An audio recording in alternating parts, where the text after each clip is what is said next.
Assalamualaikum warahmatullahi wabarakatuh.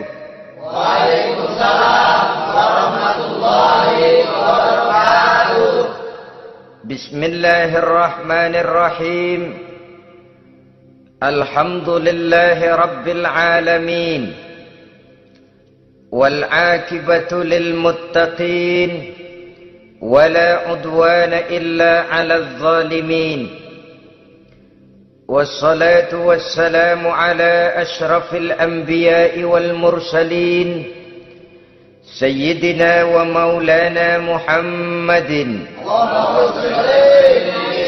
وعلى آله وأصحابه المجاهدين الطاهرين أما بعد.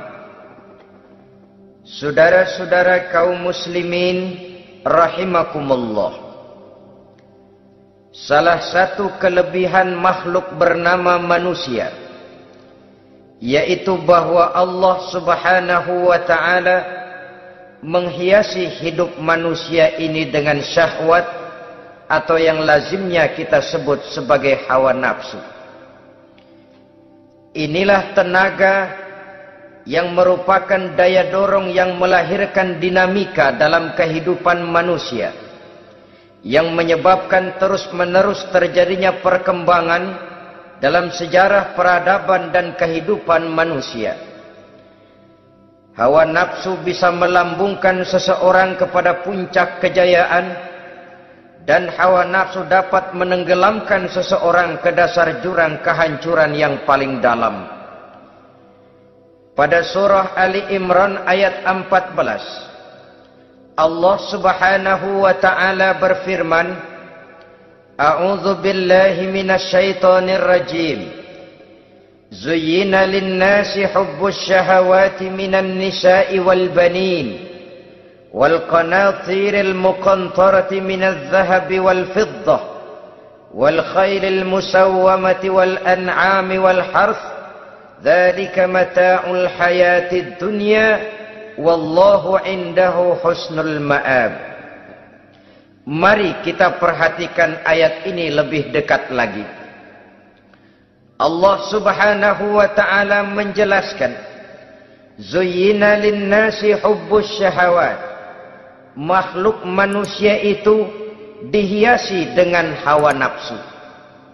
Dengan kata lain, hawa nafsu adalah perhiasan. Manusia tanpa hawa nafsu sama saja dengan orang yang tidak berhias, monoton, tidak mempunyai perkembangan dalam gerak kehidupannya. Tetapi kalau hawa nafsu adalah perhiasan, maka jika kita berbicara soal perhiasan, ada dua hal yang harus menjadi catatan pokok. Pertama, kapan satu perhiasan boleh kita pakai? Yang kedua, di mana perhiasan itu harus kita pakai? Kalau saudara berdandan rapi, pakai sepatu dengan kaos kaki, celana, jas, pakai dasi segala macam, tapi itu saudara lakukan pada saat saudara akan pergi ke WC, maka saudara sudah memakai perhiasan tidak pada waktu yang tepat. Begitupun sebaliknya, kalau jam tangan saudara pakai di kaki, kopiah saudara pasang di kaki, lalu sepatu naik ke atas jidat, maka saudara memakai perhiasan tidak pada tempatnya yang tepat. Demikian juga sifat yang bernama nafsu. Kapan dia boleh diperturutkan, di mana dia boleh disalurkan, adalah tugas daripada agama untuk mengatur syahwat atau hawa nafsu. Lihatlah kehidupan malaikat. Malaikat makhluk yang diciptakan Allah tanpa hawa nafsu. Maka kehidupan malaikat monoton. Malaikat tidak mempunyai peradaban dan kebudayaan. Malaikat adalah makhluk yang secara instinktif diciptakan untuk berbakti, tidak punya alternatif atau pilihan lain.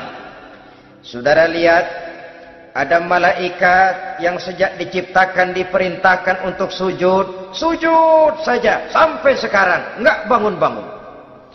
Ada malaikat yang sejak diciptakan diperintahkan untuk tasbih, tasbih saja, yang lain tidak. Ada malaikat yang sejak diciptakan diperintahkan mencabut nyawa, nyawa saja urusannya, yang lain tidak. Pekerjaannya monoton.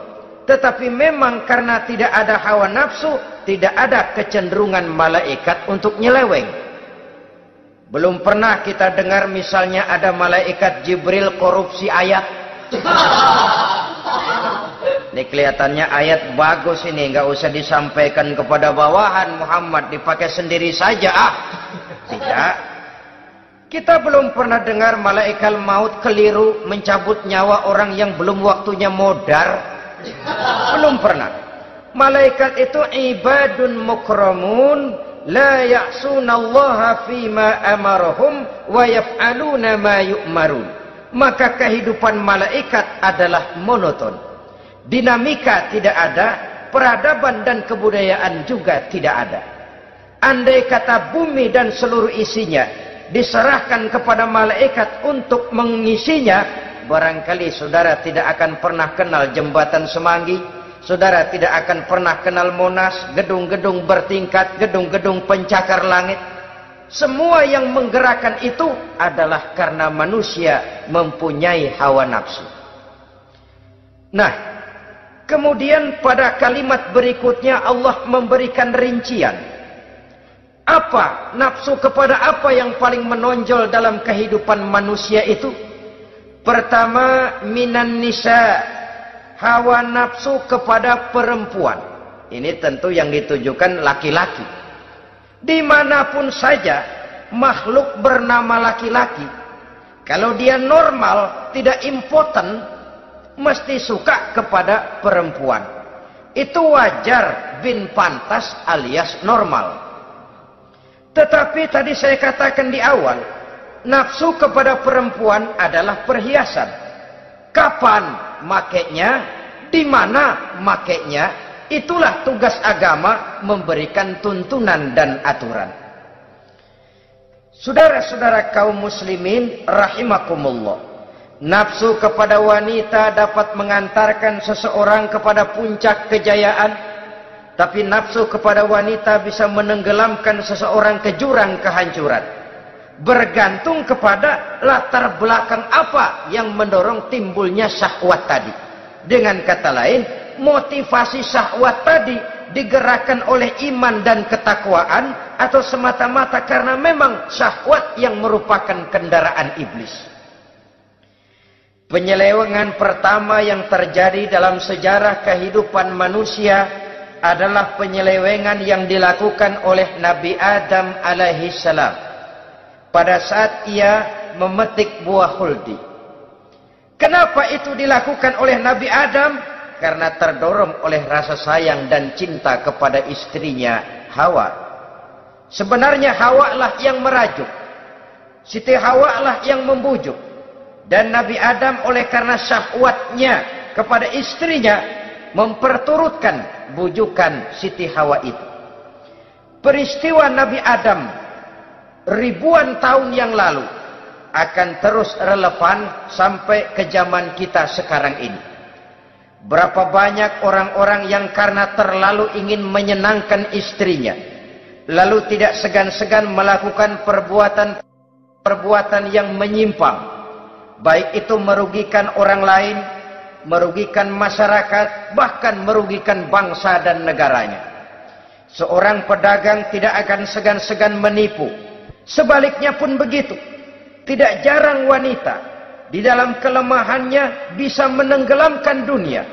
Seorang suami yang jujur, polos, lugu, sederhana bisa jadi koruptor ulung karena didorong-dorong oleh istrinya.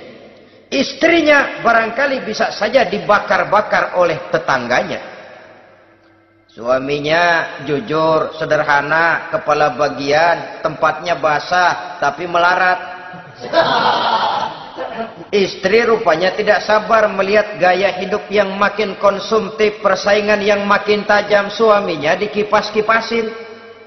Kata istrinya, bang, tetangga sebelah kita lakinya pegawai kecil, bang, tapi gelangnya kayak pelek beca. Abang ini kepala bagian tidak bisa membelikan saya macam itu, percuma lah. Kata suaminya, ya bagaimana bu, gaji saya cuma segitu-gitunya. Ya namanya kepala bagian, apaan, kayak sabet dulu. Kalau sudah berpikir ke arah ini, artinya sudah ngipasi suaminya untuk melakukan tindakan yang tidak wajar. Saudara-saudara kaum muslimin rahimakumullah, sejak zaman klasik sampai kepada zaman kita sekarang ini, kita melihat kecenderungan syahwat kepada wanita ini. Julius Kaisar yang katanya gagah perkasa, ternyata tunduk di bawah kaki Cleopatra.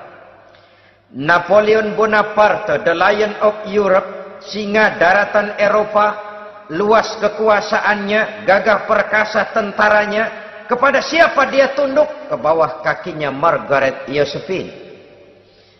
Demikianlah di zaman kita sekarang, kita melihat di Jepang, betapa Perdana Menteri Uno didesak mengundurkan diri dari jabatan Perdana Menterinya oleh karena terlibat skandal dengan geisha.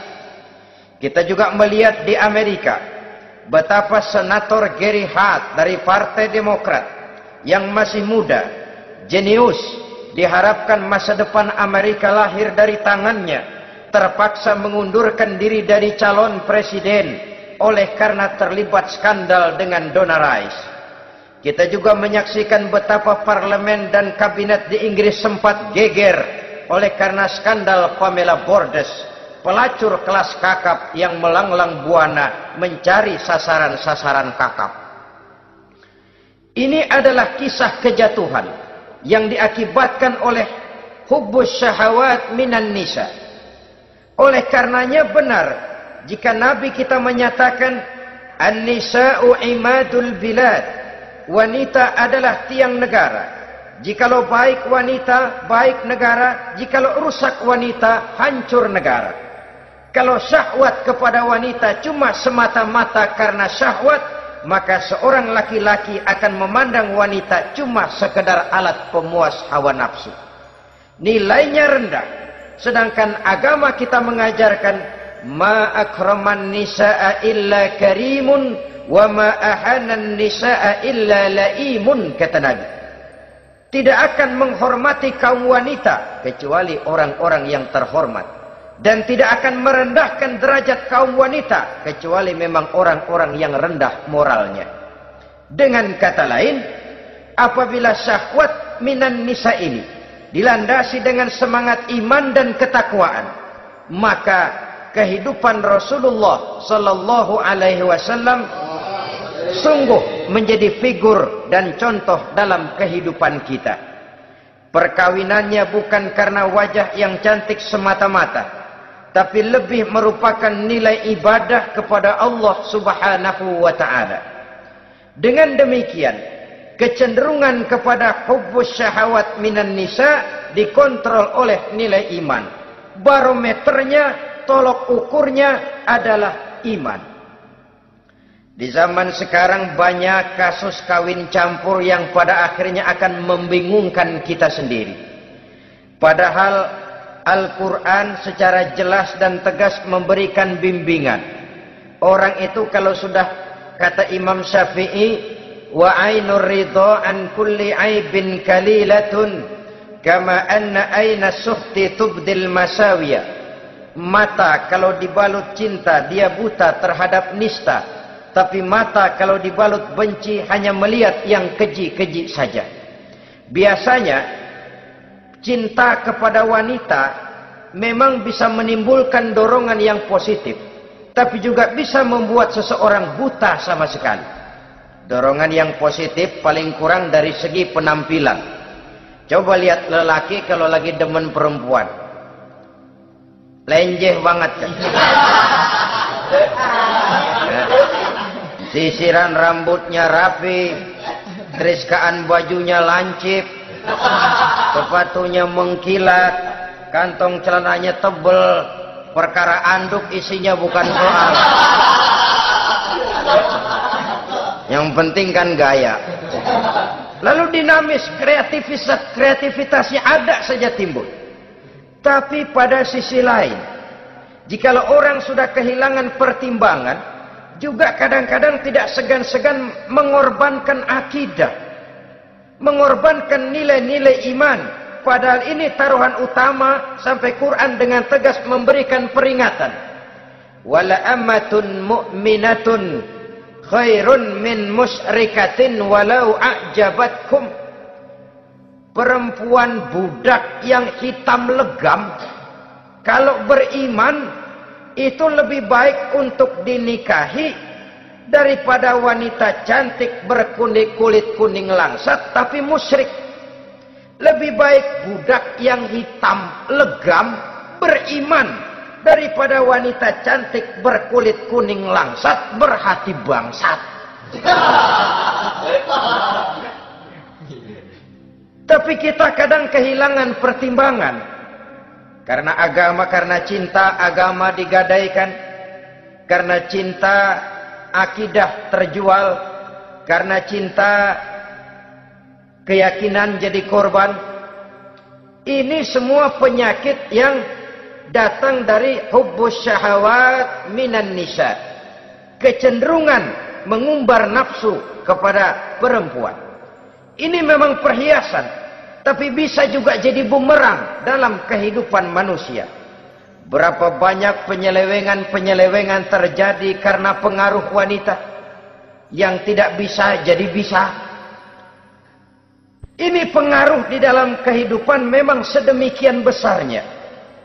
Sehingga saudara-saudara kaum muslimin, inilah yang perlu dikendalikan dalam kehidupan, kapan dan di mana. Kalau nafsu adalah perhiasan, kapan dan di mana perhiasan itu harus kita pakai? Di mana dia harus kita tempatkan? Begitu juga yang menyangkut soal perempuan. Kapan? Ya kapan? Tentu kalau sudah nikah. Di mana? Yang jelas bukan di depan umum.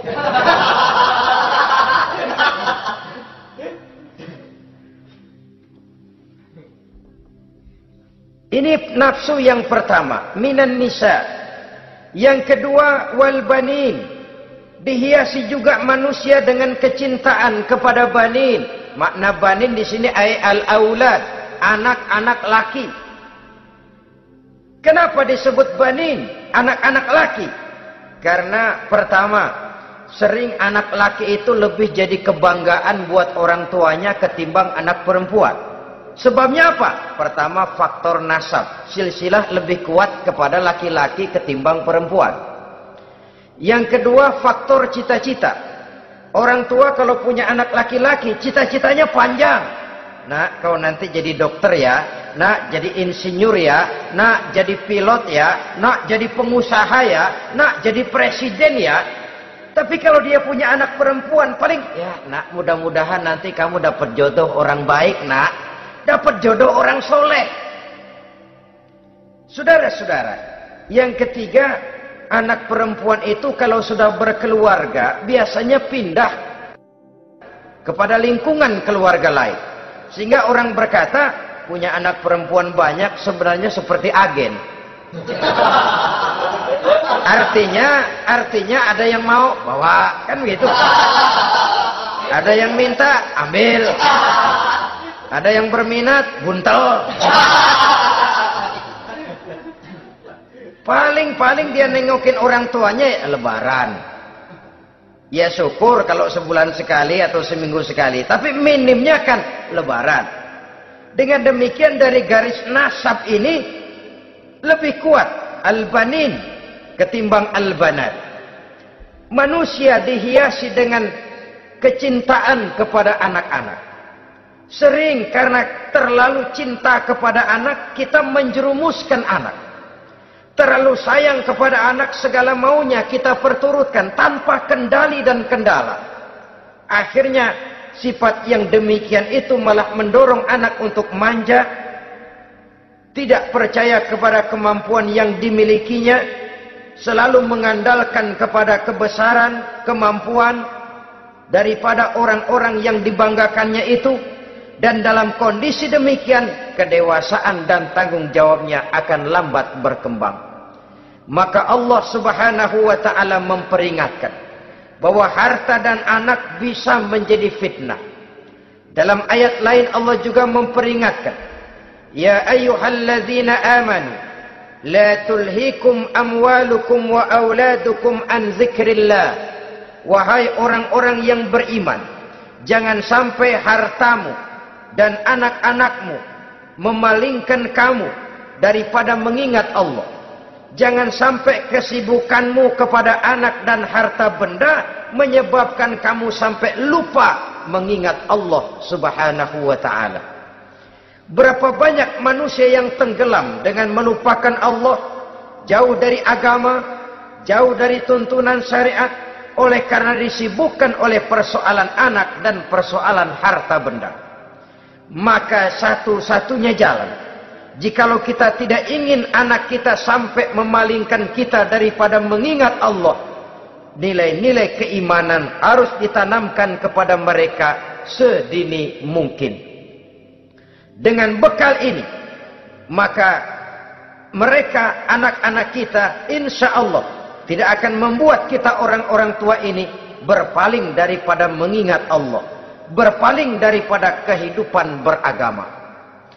Memang karena anaklah kita orang tua peras keringat banting tulang, pergi pagi pulang sore cari nafkah.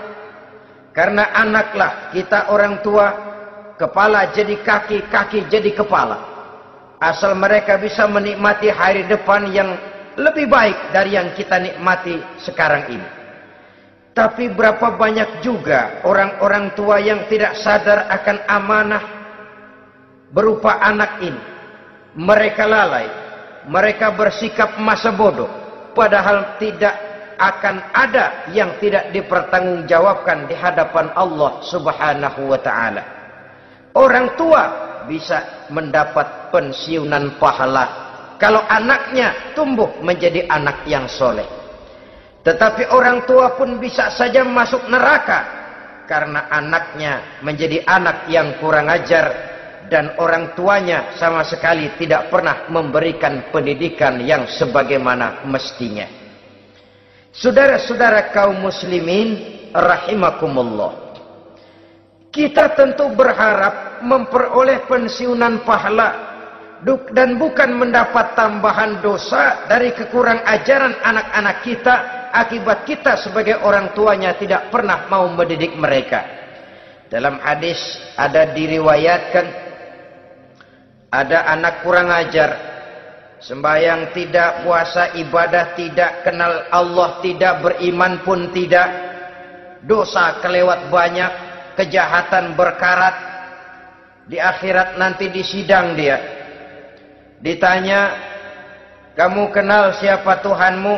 Tidak. Kamu tahu siapa nabimu? Tidak. Kitab sucimu apa? Tidak tahu. Kiblatmu di mana? Tidak ada. Kamu sholat? Tidak pernah. Kamu puasa? Tidak pernah. Wah, kalau begitu kamu rusak sekali. Kamu neraka. Anak ini mengajukan protes. Saya menuntut keadilan. Benar saya tidak kenal siapa Tuhan saya. Saya tidak tahu apa kitab suci saya. Saya tidak pernah mendirikan sholat. Tidak pernah melaksanakan puasa. Pendeknya tidak ibadah dan tidak iman. Tapi semua itu terjadi. Sebab-sebabnya tidak lain karena orang tua saya tidak pernah mendidik dan mengajarkan saya. Orang tua saya tidak pernah mengarahkan saya ke jalan itu. Sampailah saya seperti keadaan yang sekarang ini. Orang tua saya enak-enakan ngaji, saya teler diantepin aja. Orang tua saya memegang kitab, saya megang botol. Dia tahu, dia diam saja. Dia tahu dan dia tidak memberikan peringatan. Karena orang tua saya lah, maka saya jadi seperti sekarang ini. Kalau saya harus masuk ke dalam neraka, saya menuntut keadilan agar orang tua saya juga ikut bersama saya gabung ke dalam neraka. Orang tuanya yang baik-baik dipanggil, sudah mau berangkat ke surga nih orang tua, dipanggil, "Ntar dulu mas, ini dulu." Mau kemana, gancang banget? Surga pak, nanti dulu urusan belum beres. Ini benar anakmu ini? Dilihat anaknya, iya anak saya ini. Waktu di dunia nggak pernah diajarin ngaji, nggak pernah. Sampai dia nggak kenal Tuhannya, nggak kenal nabinya, nggak kenal kiblatnya, nggak kenal kitabnya. Iya. Dia sembahyang, kamu dia nggak sholat, kamu diemin aja. Iya kali. Kenapa pakai kali? Yang benar ngomong. Ramadan dia nggak puasa, kamu nggak tegur, kamu diam saja. Iya. Wah, kamu nggak tanggung jawab. Kamu tahu anak itu adalah amanah. Menyia-nyiakan amanah adalah khianat. Khianat adalah dosa besar. Jadi bagaimana saya? Ya kamu gabung sama anakmu, join ke neraka berdua bareng. Lantaran kamu tidak mau mendidik mereka, anak-anakmu, maka jadilah anak-anakmu seperti sekarang ini. Saudara-saudara kaum muslimin rahimakumullah.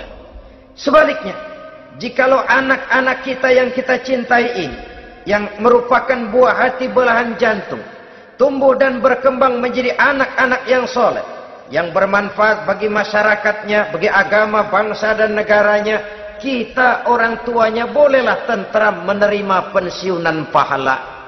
Menerima pensiunan pahala dari kesolehan anak yang ditinggalkannya. Alangkah nikmatnya mendapat pensiunan pahala. Terbaring kita di bawah pohon kemboja, nilai kebaikan kita dikenal orang, nama kita akan tetap hidup. Oleh karena kita meninggalkan anak-anak yang tumbuh menjadi generasi yang soleh, bukan anak yang salah. Oleh karenanya, kecintaan kepada anak jangan sampai membuat kita lalai dari mengarahkan mereka kepada kehidupan beragama. Di zaman sekarang ini, kecenderungan kita mengarahkan anak pun sudah kepada kecenderungan yang berbau materialistis. Maka yang ramai bagaimana anak bisa mengejar program MBA, Master of Business Administration, supaya keluar bisa jadi manajer. Bagaimana anak lalu kursus komputer, supaya keluar menjadi tenaga yang canggih di bidang komputer. Ya, kalau dia perempuan cantik, bagaimana dia bisa masuk akademi sekretaris and management, supaya bisa jadi sekretaris. Atau bagaimana dia bisa masuk sekolah nyanyi, supaya nanti jadi penyanyi dengan tarik suara, uang lalu mengalir ke dalam kocek jutaan nilainya. Maka yang ramai pun hal-hal yang semacam itu. Dalam pada itu, pengajian, kursus-kursus keagamaan, study club yang membicarakan masalah-masalah agama, ramainya kadang-kadang kalau bulan Ramadan, dianggap training center. Ya lumayan, daripada tidak sama sekali mah lumayan.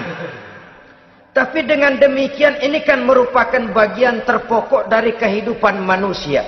Alangkah idealnya jika dia mengantongi gelar MBA, Master of Business Administration, tapi punya nilai iman yang tangguh, ahli komputer, tapi punya keyakinan beragama yang mantap. Saudara-saudara kaum muslimin rahimakumullah, kecintaan kepada anak-anak sering mendorong seseorang untuk menimbulkan sifat nepotisme. Segalanya serba garis keturunan. Sejak ia jalur birokrasi sampai ke dalam kehidupan sehari-hari, nepotisme ini bisa terlihat. Orang kehilangan kondisi objektivitasnya.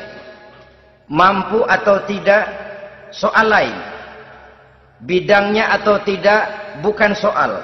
Yang penting masih ada hubungan keturunan. maka timbullah tumpang tindih untuk sesuatu pekerjaan yang tidak sesuai dengan kemampuan dan keahliannya. Di desa-desa kita melihat masjid, ketua masjid bapaknya, bendahara anaknya, sekretaris mantunya, Bilal besannya, kul beduk engkongnya. Pokoknya asal masih ada garis keturunan, masuk, tidak minggir. Ini pada akhirnya kurang menciptakan pemerataan kesempatan. Iyalah kalau profesinya, tapi kan jarang yang demikian itu. Kita boleh cinta kepada anak-anak kita, tapi jangan lalu mempergunakan posisi yang kebetulan kita gunakan untuk menempatkan anak-anak kita lebih dari kemampuan yang mereka miliki. Nepotisme yang lahir. Sehingga ini bukan saja tidak mendidik, tapi mengakibatkan terjadinya tumpang tindih. Tidak lagi berprinsip the right man on the right job, bahwa orang harus ditempatkan sesuai dengan keahliannya, tapi kita sudah berpikir subjektif. Ahli atau tidak ahli, asal masih berbau keturunan, ayo silakan. Nepotisme yang akan lahir. Oleh karenanya, mencintai anak adalah sesuatu yang merupakan perhiasan di dalam kehidupan. Wajar, tetapi harus kita menempatkannya sesuai dengan semestinya. Ini yang kedua. Yang ketiga, nafsu yang menghiasi hidup manusia itu adalah nafsu kepada wal qanatiril muqantarati minadz zahabi wal fiddah. Al-qantarah ay al-malul katsir. Kecintaan, kesenangan, nafsu kepada harta benda yang banyak daripada emas dan perak. Ini tentu sesuai dengan situasi dan kondisi. Kecintaan untuk mengumpulkan harta benda yang sebanyak-banyaknya.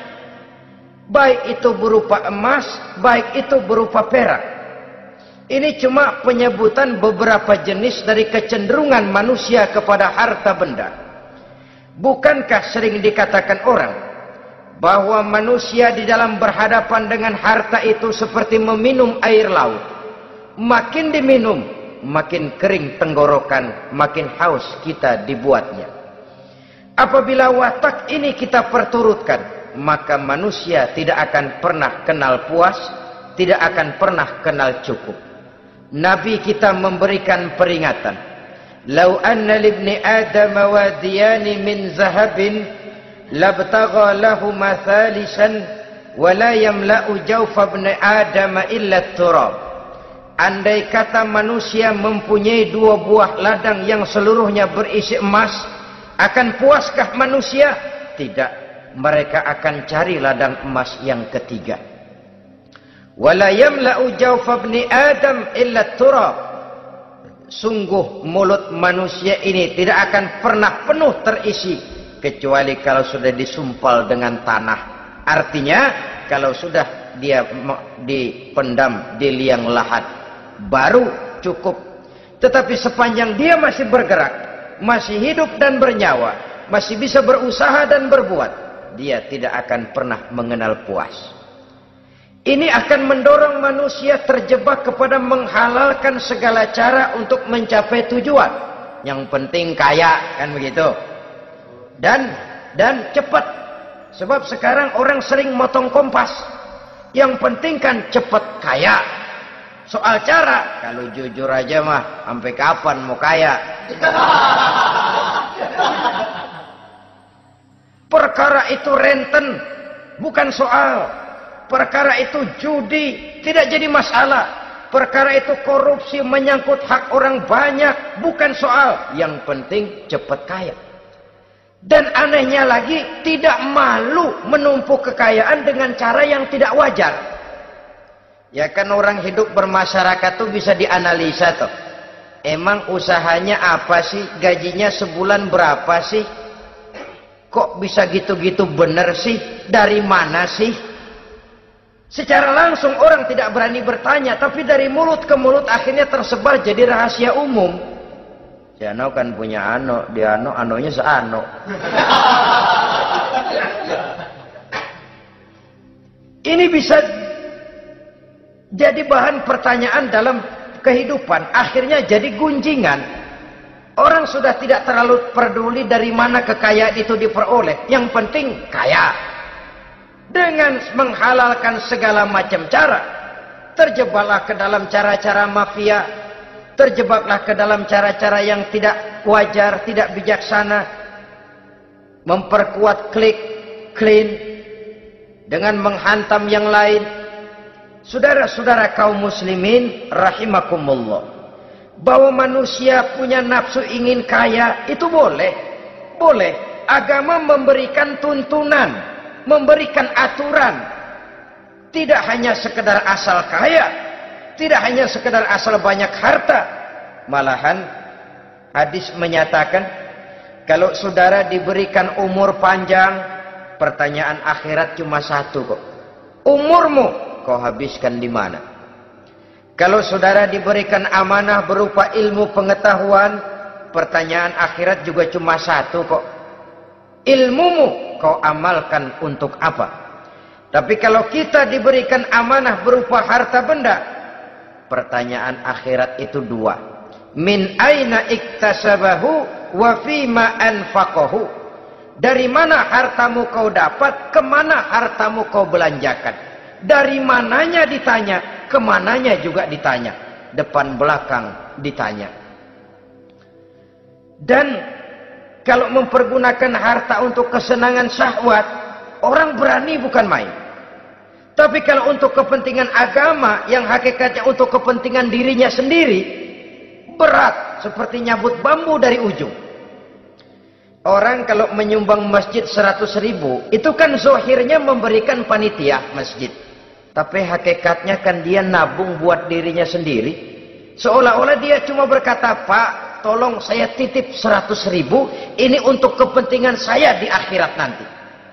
Silakan uangnya mau dibelikan semen, pasir, kaca, pintu, jendela, silakan. Saya cuma titip, ini untuk saya di akhirat nanti. 100.000 Pak. Zohirnya dia memberikan kepada panitia masjid, madrasah, pesantren, yatim piatu. Hakikatnya dia nabung buat dirinya sendiri di akhirat. Malah tabungan ini bukan SDSB namanya, SDBS. Sumbangan dana berhadiah surga. Itu SDBS namanya. Sekarang orang mengejar SDSB, lalu berat mengejar SDBS. Sumbangan dana yang berhadiah surga. Langsung dari Allah subhanahu wa ta'ala. Coba kalau dia main golf, sewa lapangan golf itu 400-500 ribu sebulan. Paling 4-5 kali main. Beli stick golfnya saja sampai jutaan. Datang panitia pembangunan masjid 100.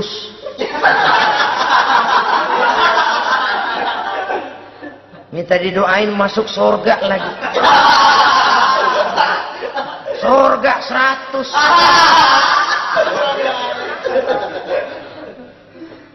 Saudara-saudara kaum muslimin rahimakumullah, kecintaan kepada harta benda yang banyak, baik berupa emas, berupa perak, mendorong orang untuk berlomba-lomba yang Allah peringatkan dalam Al-Quran, alhaakumut takatsur hatta zurtumul maqabir. Kamu telah lalai akibat kamu berlomba-lomba memperbanyak materi dunia. Hatta zurtumul maqabir, sampai kamu dekat masuk ke liang kubur, baru rupanya sadar bahwa perlombaan ini tidak akan pernah sampai ke garis finish. Betapapun jauhnya rally Paris-Dakar, garis finishnya ada. Betapapun hebatnya medan yang ditempuh, buasnya gurun pasir Afrika, garis finishnya pasti ada. Itu kan rally yang terbuas di dunia katanya, Paris-Dakar. Tapi garis finishnya ada. Namun jikalau kita berlomba memperbanyak harta, kita tidak akan pernah sampai ke garis finish. Yang kecil-kecilan aja dah. Kalau orang ditanya, kamu kenapa sih belum mau sembahyang? Ya bagaimana mau sembahyang Pak, tinggal di Jakarta masih kontrak. Saban habis tahun diubur-ubur yang punya rumah. Kalau punya rumah sendiri walaupun kecil-kecilan saya mau ibadah Pak. Ya diberikan rezeki oleh Allah, bisa bikin rumah walaupun kecil-kecilan. Belum juga mau sembahyang. Kok belum juga sembahyang? Iya Pak, rumah emang udah punya sendiri, cuman kecil Pak. Atasnya atap, kalau hujan aja bocor.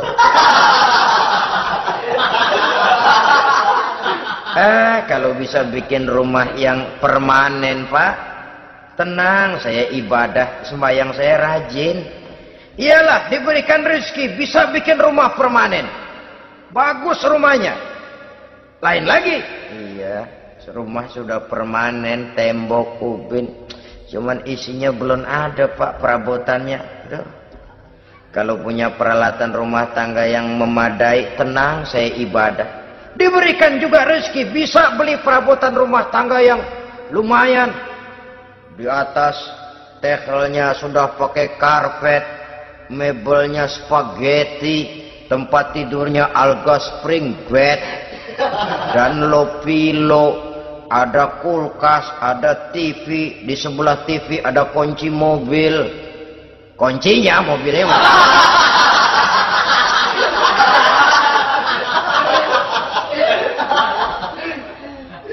Bagaimana? Sekarang sudah cukup perabotan? Perabotan sudah ada Pak, cuman kendaraan belum punya ini. Kemana-mana masih ngukur jalanan aja. Kalau punya kendaraan enak, kemana-mana cepet Pak, mau ke masjid juga getap dah, rajin. Diberikan rezeki, bisa beli kendaraan. Lain lagi nanti, sudah punya sepeda, pengen punya motor, kepengen punya mobil, kepengen punya pesawat terbang, pengen punya kapal induk. Sudah punya kebun, pengen beli sawah, sudah punya sawah, pengen punya gunung, sudah punya gunung, laut diborong. Perlombaan materi tidak akan pernah membawa kita ke garis finish, karena sifatnya sangat abstrak, bahkan akan mendorong kita seperti gurita, cenderung kepada penyakit tamak bin rakus alias serakah. Dengan demikian saudara-saudara, bahwa kecintaan kepada harta merupakan nafsu, dan nafsu itu adalah perhiasan, dia bisa menjadi daya dorong positif. Kalau dalam upaya memperoleh harta itu kita tidak akan keluar dari tujuan keridhaan Allah. Saya cari nafkah, tapi yang Allah ridho. Saya ingin kaya, tapi dengan cara yang Allah ridho. Ini kunci yang akan menyelamatkan kita manusia dari perangkap menghalalkan segala cara. Ini yang ketiga. Yang keempat, dihiasi manusia itu dengan nafsu kepada wal khailil musawwamah, kuda yang bagus, kendaraan yang bagus, kuda yang terpelihara. Al musawwamah ada yang mentafsirkan ar-ra'iyah. Ar-ra'iyah itu yang digembalai. Binatang ternak, kuda yang digembalai atau kuda yang diikat. Artinya, kalau dulu kan yang namanya tuan-tuan tanah itu baru dibilang bejeger kalau kemana-mana naik kuda. Jet set zaman dulu itu udah kelompok jet set, itu kendaraan. Kalau sekarang baby benda, dulu mah kuda band.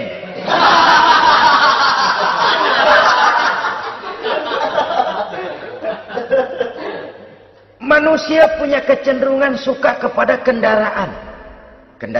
Apalagi di zaman sekarang ini, wah, iklan-iklan itu kan sangat menggoda kita.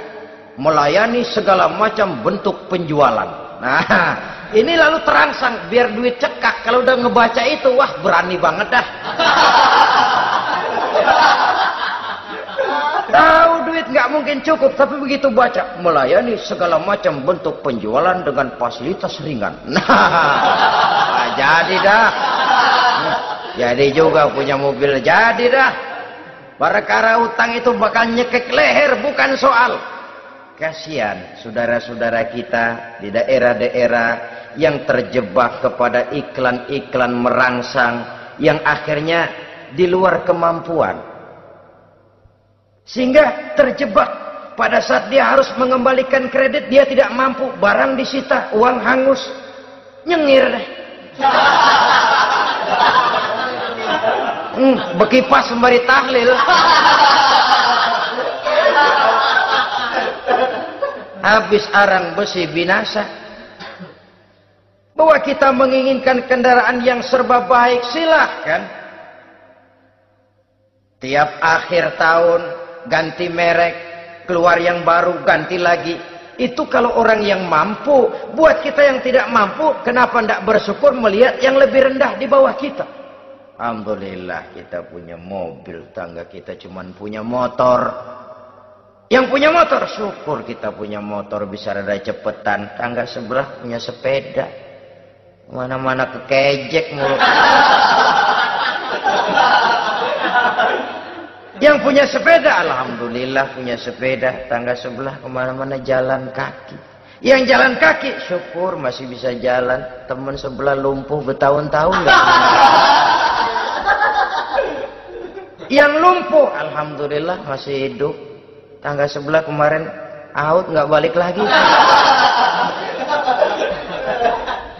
Saudara-saudara, saya pikir menengok ke atas itu perlu supaya ada rangsangan kita untuk maju. Tapi menengok ke bawah pun juga lebih perlu agar kita mensyukuri yang ada dan tidak suudzon, tidak buruk sangka kepada Allah. Apa yang diberikan Allah kepada kita sekarang ini, itulah yang terbaik menurut Allah untuk kita. Saudara-saudara kaum muslimin rahimakumullah. Dahulu ada seorang pemuda, matanya buta. Dia mengeluh, ya Allah, kenapa saya dilahirkan dalam keadaan buta? Apa dosa saya? Apa salah saya? Andai kata saya tidak buta, saya melihat keindahan alam ini, saya lebih akan bersyukur kepadamu ya Allah. Nah sudah, dia berburuk sangka kepada Allah. Satu hari, ini Raja Baduy di pedalaman mengerahkan tentaranya menculik anak-anak muda. Ini Raja Baduy ini kanibal, artinya suka makan daging manusia. Anak-anak muda ini diculik. Yang masih muda-muda ya, kalau kambing muda itu kan di sop rada sedap. Rupanya ini Raja kanibal ini begitu. Anak-anak muda termasuk ya pemuda yang buta tadi itu kena culik. Ya sudah diculik, rawatlah di istana raja ini, diberikan pakaian bagus, dikasih makan serba enak. Sebab apa? Supaya badannya gemuk. Setelah gemuk nanti dipotong di sop legit. Udah, kerjanya cuma makan tidur, fasilitas nikmat, tidur enak. Udah giliran dapat 1 bulan 2 bulan kemudian, ketika mau diambil anak-anak muda ini, raja sendiri yang milih mana yang disop duluan nih. Sampai giliran anak muda yang buta ini, raja geleng kepala. Yang begini mah buta, dagingnya nggak enak. Ini satu lepas aja, lepas. Saya mau makan daging orang buta, lepas aja. Pulang ini anak muda, batinnya bersyukur, sujud syukur, ya Allah, katanya untung saya buta. Coba kalau saya nggak buta udah habis saya disop. 2 bulan yang lalu dia mengeluh, ya Allah, kenapa saya dilahirkan dalam keadaan buta? Sekarang dalam pulang ke rumah, perjalanan menuju ke rumah, dia berkata, alhamdulillah, andai kata saya tidak buta, habis badan saya disop oleh raja yang kanibal tadi itu. Saudara-saudara kaum muslimin rahimakumullah. Jadi dengan demikian pola hidup yang konsumtif sesungguhnya sangat tidak mendidik apabila dilatar belakangi oleh kemampuan yang tidak menunjang. Dengan demikian setidaknya mendidik orang untuk berkhayal. Anak-anak muda sama merek mobil ngerti banget dah, punya kagak? Ini BMW model terakhir nih, Nih, kemarin gue ngeliat di sana gue megang rame banget.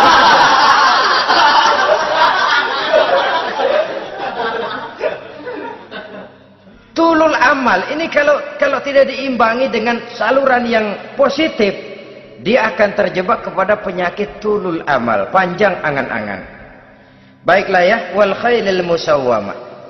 Yang keempat, yang kelima maksud saya, wal an'am, cinta kepada binatang ternak. Manusia ini kan punya kecenderungan macam-macam. Setelah rumahnya bagus, hartanya banyak, kendaraannya cukup, ingin beternak. Jadilah peternak. Ini kecenderungan manusia, wajar saja sepanjang didapat dan dilakukan dengan cara-cara yang wajar. Wal hars, dan tumbuh-tumbuhan, bertani, bersawah, berladang, itu merupakan kecenderungan daripada manusia. Keseluruhan itu kata Allah, kecintaan kepada wanita, kepada anak, kepada harta benda, kepada kendaraan, kepada binatang ternak, kepada tumbuh-tumbuhan, zalika, semua itu mata'ul hayatid dunya, merupakan kesenangan hidup dunia. Berapa lama kesenangan hidup dunia? Sebentar, seumur manusia. Seumur manusia. Bahkan kadang-kadang pada saat dia masih hidup pun orang tidak sepenuhnya sempat menikmati kesenangan hidup dunia. Apabila ajal datang, selesailah kehidupan dunia sampai di situ. Orang-orang kafir, buat mereka surganya di dunia ini. Bila kehidupan di dunia selesai, selesailah sudah surganya sampai di situ. Kesemua itu janji kata Allah merupakan kesenangan daripada kehidupan di dunia. Wallahu indahu husnul ma'ab, dan Allah mempunyai tempat kembali yang sangat baik. Nah, setelah Allah menjelaskan semua itu, pada ayat yang ke-15 Allah memberikan jalan keluarnya. Memperturutkan nafsu kepada wanita, anak-anak, harta benda, kendaraan, binatang ternak. Bijaksanakah itu? Dalam ayat ke-15 surah Ali Imran ini Allah memberikan penjelasan tuntas. Qul a'unabbi'ukum bi khairim min zalikum.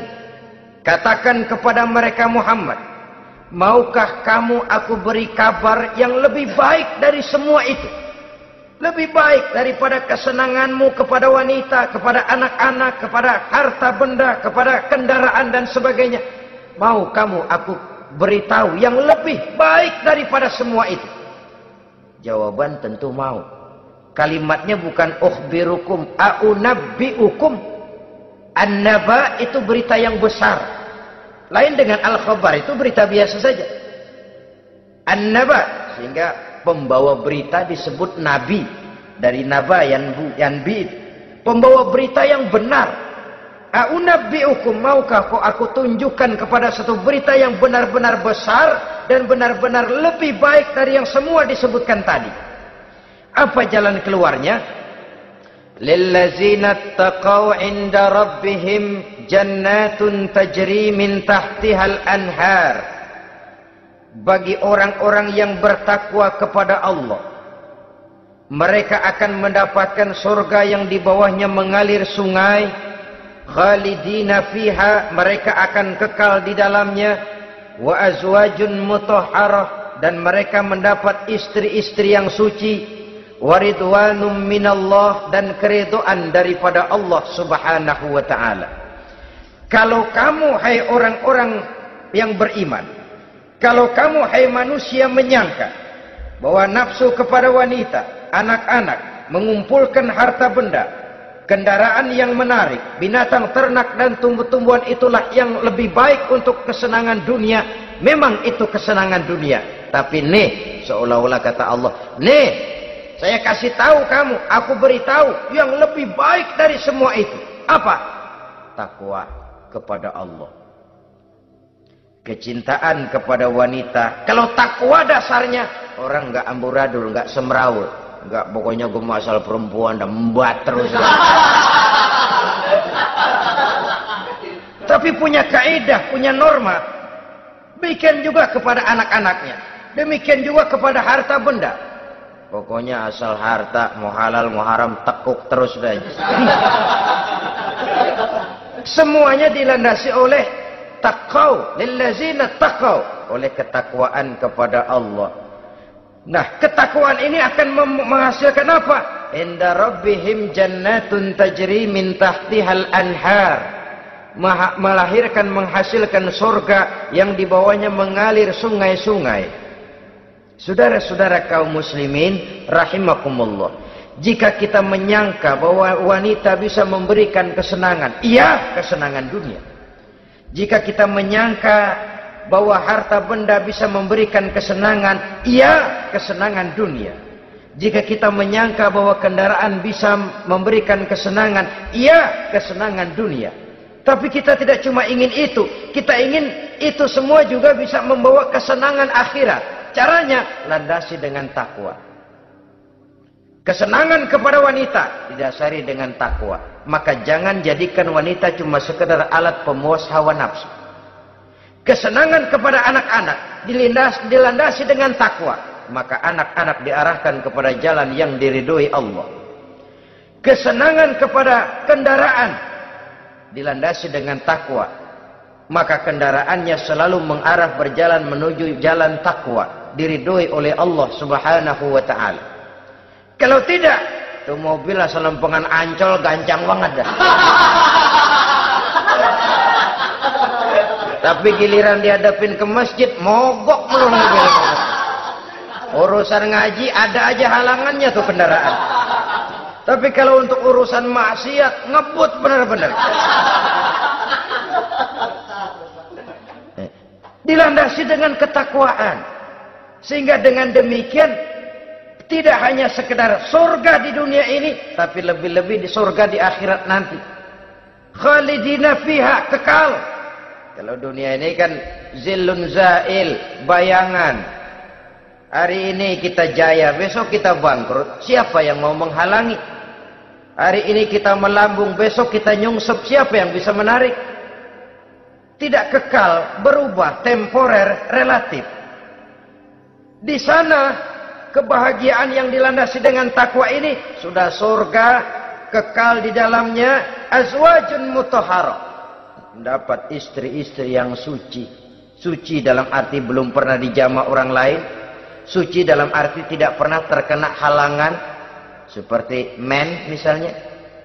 Baik menstruasi atau mencret, itu tidak. Azwajun mutahharah. Konon makna mutahharah ini ya artinya juga bisa selalu gadis, bidadari itu. Selalu perawan.